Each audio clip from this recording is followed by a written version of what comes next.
अपने गुरु प्रदत्त इष्ट मंत्र, इष्ट नाम, इष्ट रूप, इष्ट धाम, इष्ट प्रेमी, इतना ही मन दौड़ाने का स्थान है हमारा। इसके अलावा अन्य सब निषेध है। जहां हमारा मन परम सुख में डूबेगा वो यही स्थान है।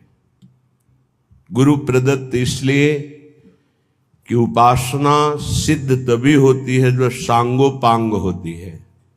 सांगोपांग कहते हैं गुरु प्रदत्त नाम, गुरु प्रदत्त मंत्र, गुरु प्रदत्त कंत अर्थात इष्ट और गुरु प्रदत्त ग्रंथ अर्थात आचार्य वाणी। जाकी यह सांगोपांग उपासना हुए वाको यह रस सिद्ध होए, वही इस रस का रसास्वादन कर सकता है। तो अहोभाग्य है उपासक को जिसको गुरु प्रदत्त उपासना प्राप्त हुई है। ये बहुत बड़ी निधि है। अगर उपासक उपास्य देव का भरोसा हृदय में रख ले,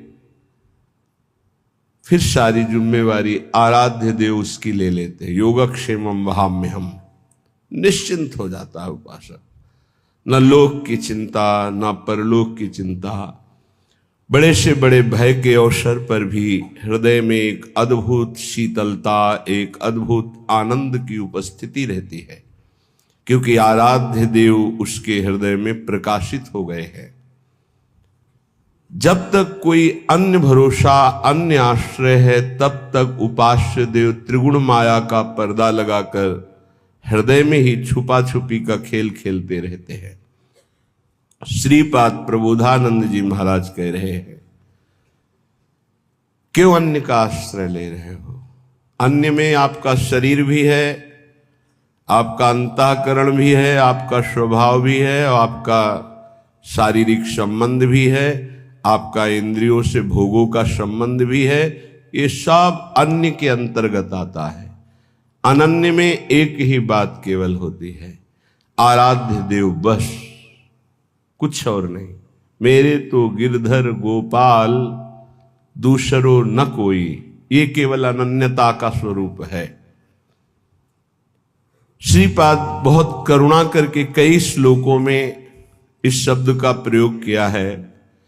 कह रहे मरिष्यसि कदा सखे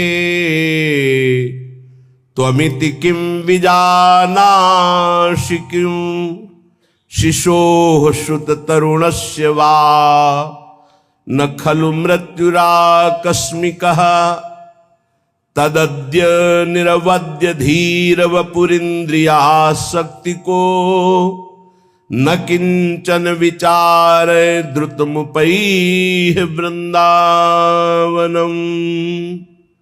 हे सखे, मरिष्यसि कदा, तुम्हें पता है तुम्हारा शरीर कब छूट जाएगा? किस दिन तुम्हारी मृत्यु होगी तुम्हें पता है? क्या तू ऐसा जानता है कि तेरी वृद्धावस्था में ही मृत्यु होगी? तो गलत तेरी सोच है। शिशो हो, शिशु अवस्था में भी हो सकती है। सुतरुणस्य, सुंदर जवानी में भी मृत्यु हो सकती है। खलु मृत्यु राकस्मिक कहा, अकस्मातिक, कभी भी किसी भी समय किसी अवस्था में हो सकती है। तदद्य निरवद्य धीर वपुर इंद्रिया शक्ति को। इसलिए मेरी बात मान लो, यदि अपनी इंद्रियों को तुम रोक पाओ और मन को नाम में लगा दो प्रिया प्रीतम के, तो ये जीवन तुम्हारा सार्थक हो जाएगा, धन्य हो जाएगा।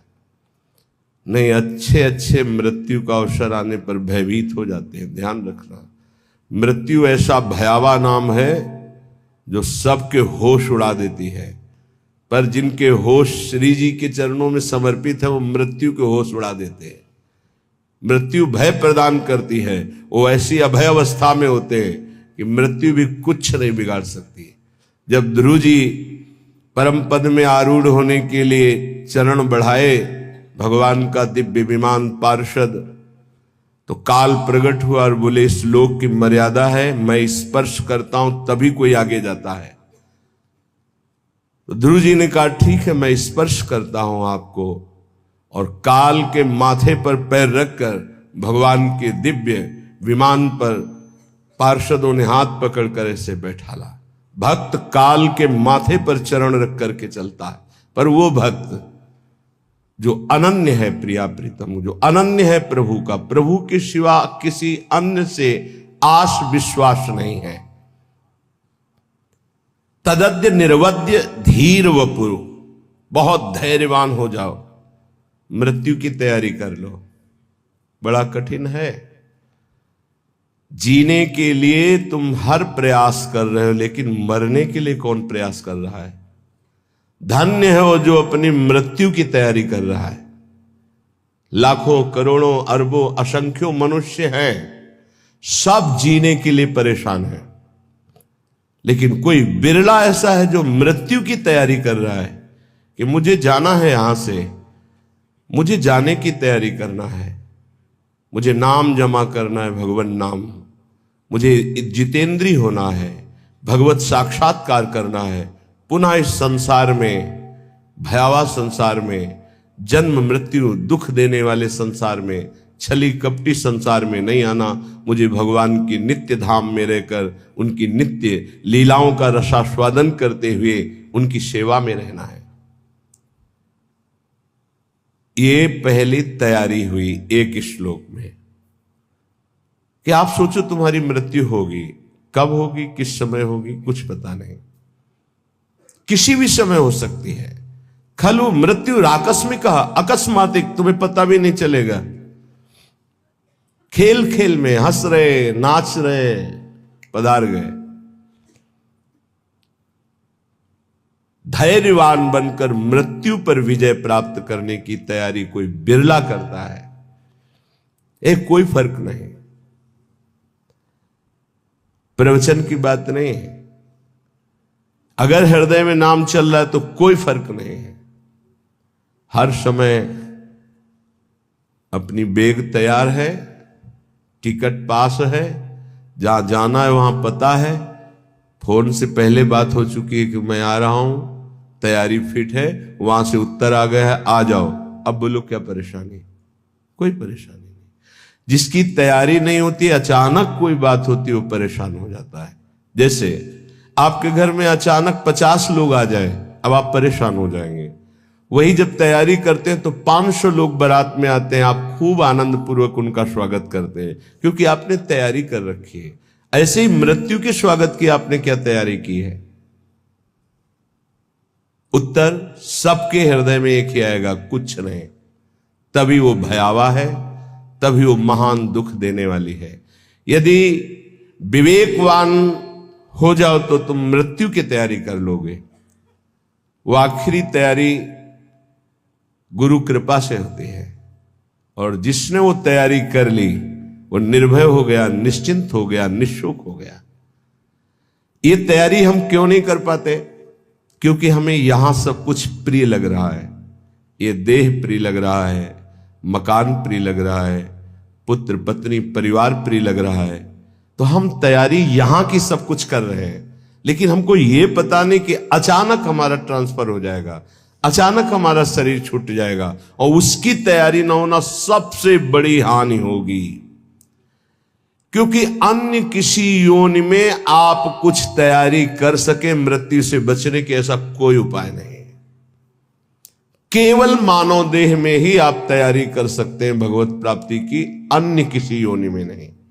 और ये आपने यहां की तैयारी में ही सारा समय खत्म कर दिया।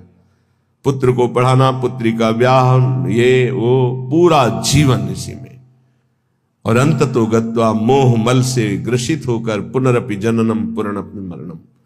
ये आपकी मृत्यु के तैयारी में जो बाधक है, श्रीपाद आगे के श्लोक में कह रहे हैं, राज्यम निष्कंटकमपि परित्यज्य दिव्याश्च रामाः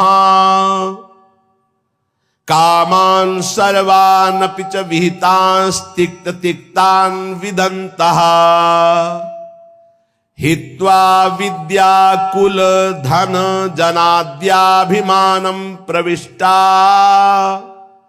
ये श्री वृंदा विपिन मपुनर निर्गमास्तान नमामः।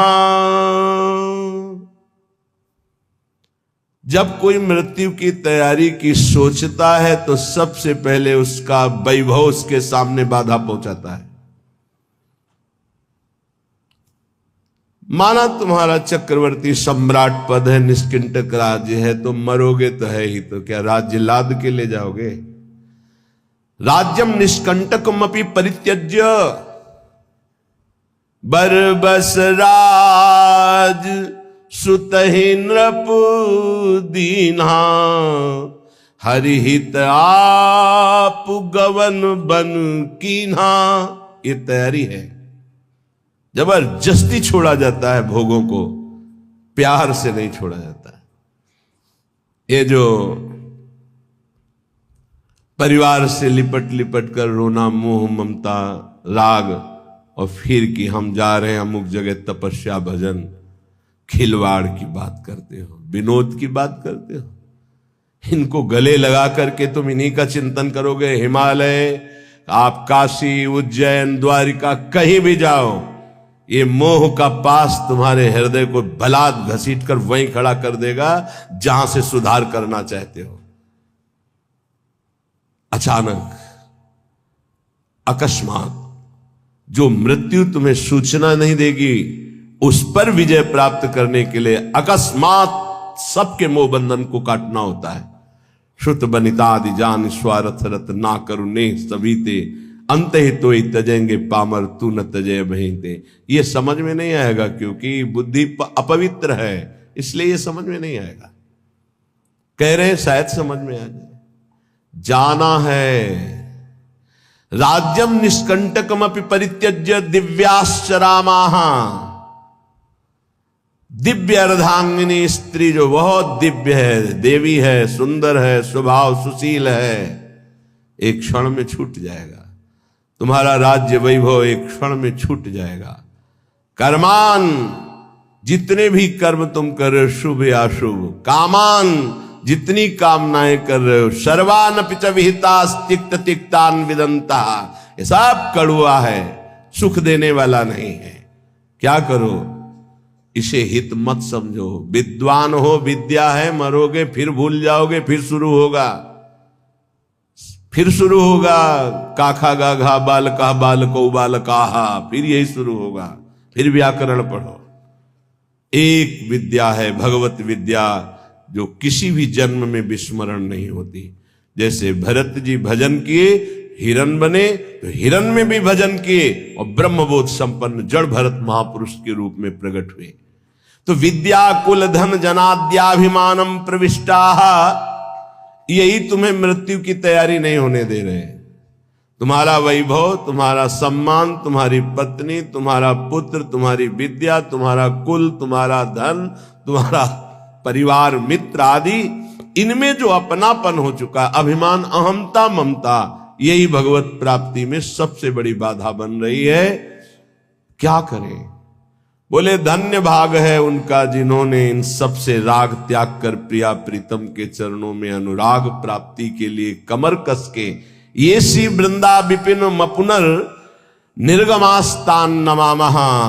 अब मैं अपने जीवन को वृंदावन में समर्पित करता हूं मृत्यु के लिए। पुनः इस श्रीधाम से कभी वापस शरीर नहीं जाएगा। तो बोले नमामः, मैं उसे नमस्कार करता हूं कि उसने मृत्यु पर विजय प्राप्त कर ली, मृत्यु की तैयारी कर ली है। निष्कंटक राज्य जैसा वैभव हो, दिव्याश्च रामा, दिव्य अर्धांगिनी, सब काम, सब कर्म, सब ये सब मायाकृत।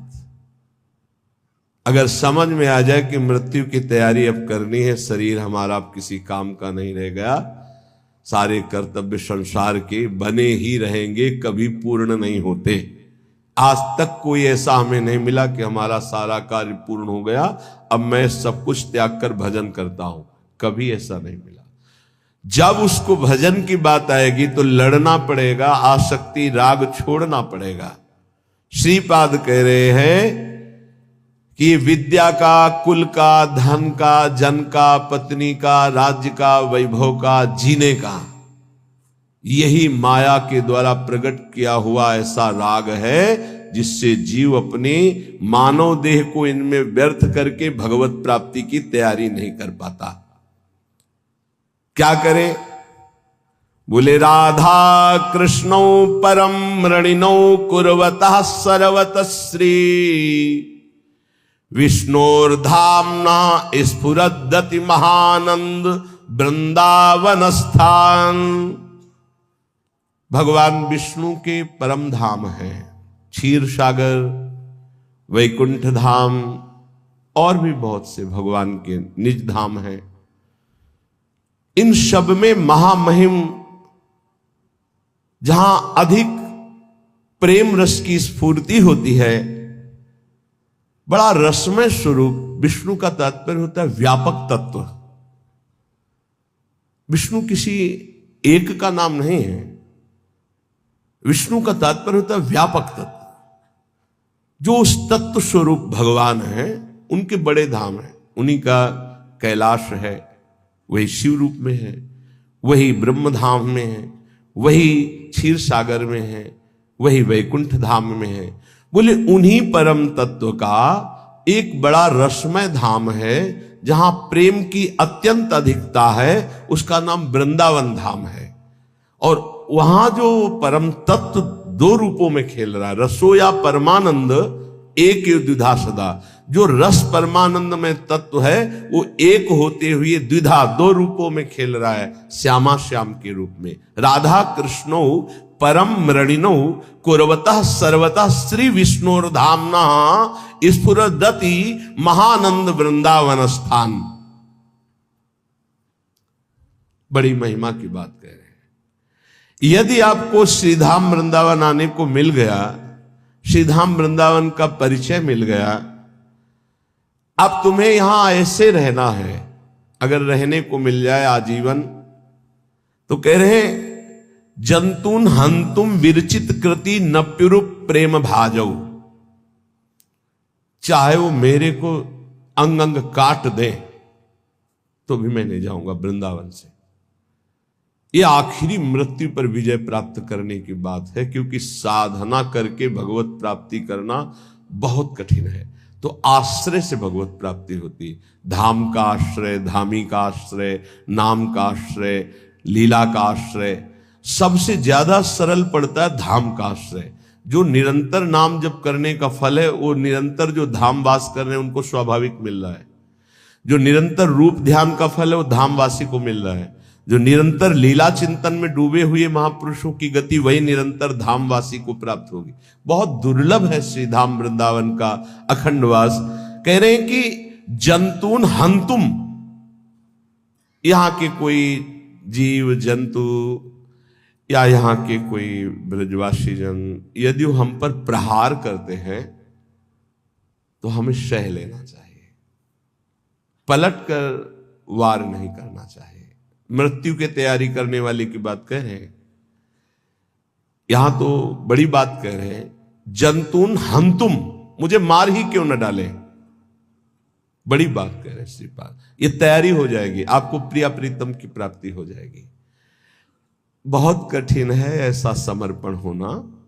जंतुन हंतुम, कोई भी जीव जंतु।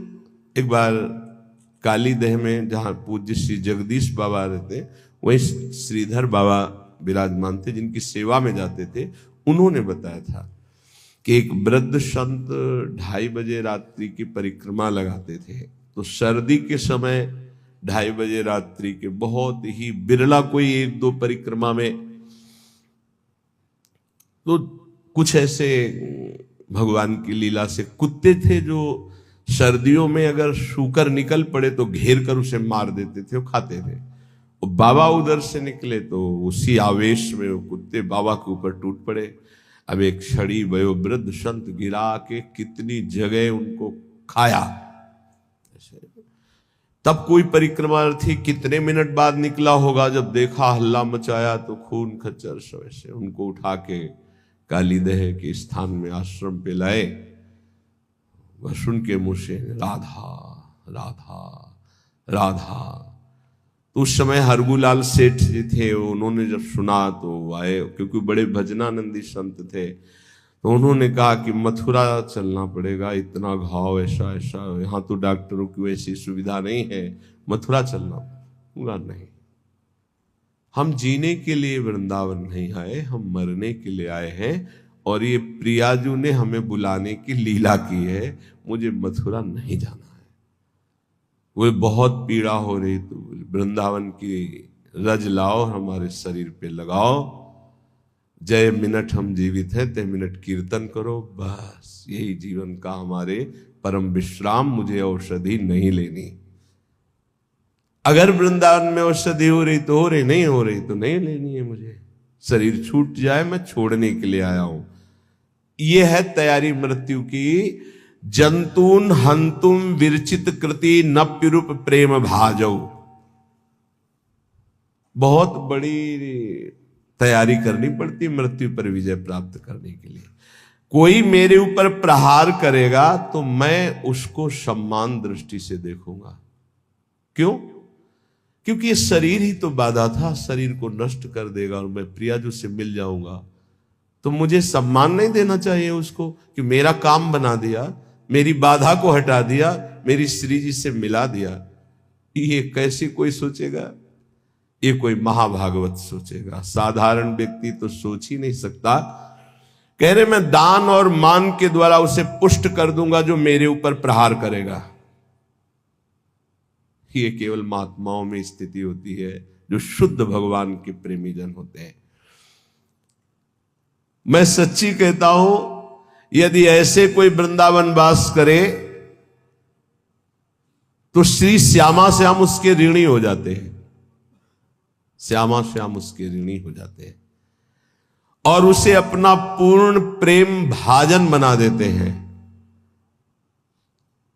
दानैर मानैर रहा भजतो धन्य धन्यान नमामहा। मैं ऐसे उस महापुरुष को नमस्कार करता हूं जो यहां के जंतुओं के द्वारा, व्यक्तियों के द्वारा कष्ट पाने पर भी उनको सम्मान ही दिया, कभी उनका अपमान नहीं किया। तो श्यामा श्याम उनके ऋणी हो जाते हैं और वो श्यामा श्याम का प्रेम भाजन बन जाता है। श्रीपाद कह रहे हैं धन्य है धन्य है धन्य है से महापुरुष को मैं नमस्कार करता हूं।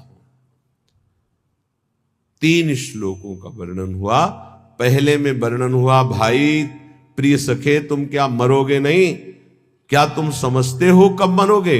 अरे शिशु अवस्था में मृत्यु हो जाती, जवानी में हो जाती है, कभी भी हो सकती है। इस मृत्यु पर विजय प्राप्त करने के लिए अपनी इंद्रियों को वश में करो।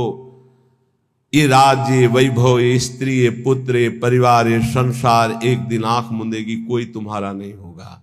इसलिए श्रीधाम वृंदावन आओ, सत्संग सुनो, नाम जप करो, सत्संग को अपने आचरण में उतारो। जहां भी रहो प्रभु के होके रहो, कोई गलत कार्य मत करो। अगर तुम्हें ऐसा लगता है मेरा शरीर साधन करने लायक नहीं रह गया, परिवार का भरण पोषण करने के लिए सब व्यवस्था है, तो आओ कष्ट सहते हुए श्रीधाम वास करो और यही शरीर छोड़ दो तो भगवत प्राप्ति हो जाएगी। अगर हम अपने शरीर और शरीर संबंधियों के ही प्यार में मगन रहे तो मृत्यु की तैयारी नहीं हो सकती। त्वमेव ब्रूहि प्राक् स्वजन परिवारादि निखिलम त्वया दृष्टम क्वादौ जनक जननी त्वादिक पदम विहायातः सर्वं भज हरिमदो वाञ्छसि पदम यदि त्वां वायाम्यै सभयमसि दंडैरै मनः। तू क्या पहली बार किसी परिवार में आया है? अरे लाखों बार तेरे परिवार हुए हैं। तुम्हें ब्रूहि प्राक्, क्या तू ये जान रहा है पहली बार ये स्त्री पुत्र परिवार मिले हैं? बहुत बार मिल चुके हैं, बहुत भोग चुके हो, बहुत बार सुख संपत्ति। एक राजस्व यज्ञ में चीटा एक छोटा सा दाना अन्न का लिए लंगड़ाता हुआ जा रहा था, उसकी एक टांग टूटी हुई, 3 टांगों से। अर्जुन जी ने कहा राजसु यज्ञ में सब निहाल हो रहे हैं, प्रभु इस चींटे को भी निहाल कर दो, कभी इसको भी तो सुख दो। तो भगवान श्री कृष्णचंद्र जी ने कहा 14 बार ये इंद्र बन चुका है, जो आज 3 टांगों से लड़खड़ाता हुआ छोटा सा दाना अन्न का लेकर बड़े भार से चल रहा है, वो 14 बार देवराज इंद्र हो चुका है सृष्टि में। तो इसका मतलब है हम तुम भी ये सब भोग चुके हैं। तो कह रहे त्वमेव ब्रूहि प्राक, तुम्हें क्या पता है कि तुम दिन स्वजनों को अभी मान रहे हो, कुछ दिन बाद जानोगे भी नहीं इनको। जैसे पीछे के स्वजनों को नहीं जानते हो, छोड़कर चले आए हो, ऐसे इनको भी छोड़कर चले जाओगे। इनमें से कितने तुम्हारे साथ रहेंगे, कौन कौन तुम्हारे साथ रहेगा? कोई साथ नहीं रहेगा। जैसे यहां कहा जाता है ना कि भाई पति पत्नी का तो 7 जन्म का संबंध होता है, नहीं कहते नहीं कि 7 जन्म का संबंध होता, 7 जन्म, अगले मिनट का संबंध का पता नहीं, 7 जन्म का संबंध। तो वहां से गारंटी लिखा के लाओ 7 जन्म तक एक ही साथ रहेंगे, ऐसा नहीं है। प्रबल आसक्ति दोनों में हुई, मरते समय दोनों का चिंतन हुआ, तो अगला जन्म किस योनि में होगा उसका पता नहीं है, पर वो आसक्ति के कारण आसपास ही होंगे, पति पत्नी होंगे ऐसा बात नहीं। एक महात्म्य में उदाहरण में दिया गया था कि एक जिसके माता पिता के यहां भक्ति होती थी, तो बचपन से भक्ति के संस्कार उस लड़की के थे, उसका ऐसी जगह ब्याह हुआ जहां बिल्कुल भक्ति शून्य घर था। अब वो अपनी आराधना में बैठी थी तो पति उसे बहुत विक्षेप देता, बहुत पति को, वो धर्मात्मा थी, प्राणों से भी अधिक प्यार करती। प्यार का बहुत बड़ा प्रभाव होता है। बहुत दिनों के बाद उसने कहा कि मैं हार गया, तुम्हारा विरोध करते करते तुम जीत गए, आज से मैं वही करूंगा जो तुम कहोगी। बोले हमारे गुरुजी आते हैं, उनसे दीक्षा ले लो, जितना गुरुदेव कहें उतना भजन करो, यही मेरी इच्छा है। मेरी आज तक मैंने कोई आपसे इच्छा प्रकट नहीं की, आप विरोध करते रहे, मैं सहती रही। तो दीक्षा देने के लिए पार्श्व में अगर कोई पावन नदी होती है तो कहा जाता है जाओ यमुना स्नान कराओ, गंगा स्नान कराओ। तो अपना धोती लोटा लेकर के गंगा स्नान के लिए जा रहे थे, तो 2-4 मित्र मिले, कहाँ जा रहे हो? बोले हो पत्नी ने कहा है दीक्षा लेना। अरे कहाँ तुम फंस रहे हो, वो ज्यादा बताएंगे कि ये प्याज लहसुन नहीं खाना, ये नहीं करना। अरे वो वापस आ गया, बोले नहीं लेंगे दीक्षा। को न कुसंगति पाए नसाई, रहे न नीच मते चतुराई। उनका आप तो कह रहे थे आज से मैं वही करूंगा जो आप कहोगी, तो आज कैसे बदल गए? बोले हमारे दोस्त मित्र लोग मिल गए। तो उनका इसका मतलब मुझे मित्र अपना नहीं माना, मैं पूरा जीवन आपकी सेवकाई में समर्पित कर रही हूं, तो क्या मैं आपका अहित कर रही हूं? वो नहीं माना। कुछ समय बाद दोनों का शरीर छूटा। पत्नी बहुत हृदय से प्यार करती थी अपने पति को, और वो उदंड स्वभाव के थे। वो राजा की राजकुमारी हुई, और वो राजा के यहां नवीन शावक हाथी के बच्चे के रूप में प्रकट हुए। अब पशु योनि में होते हुए भी पत्नी के भजन के प्रभाव से उसको ये दृष्टि प्राप्त थी कि ये मेरी पूर्व में पत्नी थी। तो जब राजकुमारी वहां छोटे से आती तो शावक से प्रेम करती, स्वाभाविक। जैसे ही वो शावक नवकिशोर हुआ और राजकुमारी नवकिशोर हुई तो स्वयंवर रचना हुई, और 9 शावक हाथियों की श्रृंगार करके ऐसे लाइन पंक्ति सजाई गई थी शोभा के लिए। तो जो राजकुमारी नजदीक से घुटने टेक दिए और आंसू बहाते हुए नजदीक गई, ऐसे कहा था कि गुरुदेव से दीक्षा ले लो, आपने नहीं माना। आपके कारण मेरी सदगति रुकी है, मैं आपसे प्यार करती हूं, आपको लेके जाऊंगी, इसलिए मेरा पुनर्जन्म हुआ है राजकुमारी के रूप में। तुम इसलिए रो रहे हो ना कि मैं अब चली जाऊंगी, नहीं, मैं जयमाला तुम्हारे ही गले में डालूंगी, तुम निश्चिंत हो जाओ। जब स्वयंवर का तो जयमाला लिया और 9 शावक, अरे बोले राजकुमारी पागल है, जो राजकुमार लोग थे वो चले गए। राजकुमारी ने फिर एकांत में जाकर, अब भी हमारे पति हो, दीक्षा लोगे? तो कहा अब गुरु मैं बनूंगी आपकी, अब मैं उपदेश करती हूं। कान में नाम दिया, मंत्र दिया, उसके प्रभाव से उसका शरीर छूटा और वो भगवत प्राप्त हुई और वो भी भगवत प्राप्त हुई। अगर दोनों भगवत मार्ग के पथिक हो तो भगवान के समीप एक ही साथ जाकर के अपने स्वरूप में रह सकते हैं। ऐसा नहीं कि तुम्हारे कहने से हो जाएगा कि 7 जन्म तक हम, कोई किसी का नहीं, मिनट में सब अलग अलग। तुम्हें ब्रूहि प्राक, ए भाई तुम क्या जानते हो कि तुम्हारे कितने परिवार छूट गए हैं, उनकी याद भी नहीं है। तो इस जन्म के परिवार की तुम क्या याद करोगे? जितने दिन हो केवल उतने दिन तुम्हारा मोह जाल तुम्हें जकड़े हुए हैं। देख तेरे सामने तेरे बूढ़े जन गए ना, तेरे को भी ऐसे ही जाना होगा। वो नहीं रहे तो तू कैसे रह सकता है? विचार कर, विचार कर। त्वया दृष्टम क्वादौ जनक जननी त्वादिक पदम, तो विहाय आता सर्वम भज हरिमदो वांछसि पदम। इसलिए मेरी बात मान जा,